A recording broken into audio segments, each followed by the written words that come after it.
Hey there. Cleaning your home can be a satisfying chore, but let's be honest, it's not always the easiest on your hands. That's where gloves come in. Today I'm going to show you why gloves are essential and how to choose the right ones. First things first, protecting your hands is crucial.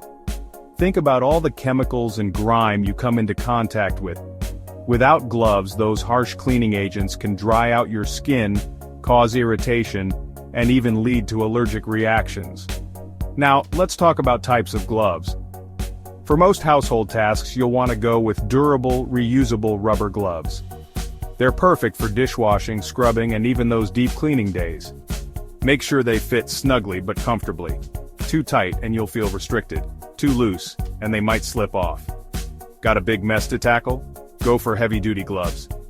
These are thicker and longer, providing extra protection for your wrists and forearms.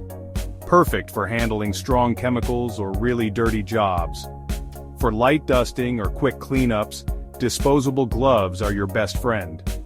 They're thin, but they still offer a solid barrier between your skin and whatever you're cleaning. Don't forget to check for any allergies before you put on a pair of gloves. Latex allergies are common, so if you're unsure, opt for nitrile or vinyl gloves instead. Alright, now you're ready to don those gloves and get cleaning. Remember, a good pair of gloves not only protects your hands but also makes cleaning a whole lot easier and safer. So next time you're about to tackle that messy kitchen or bathroom, make sure your gloves are up to the task. Thanks for watching. Don't forget to give a thumbs up and subscribe. Stay safe and happy cleaning.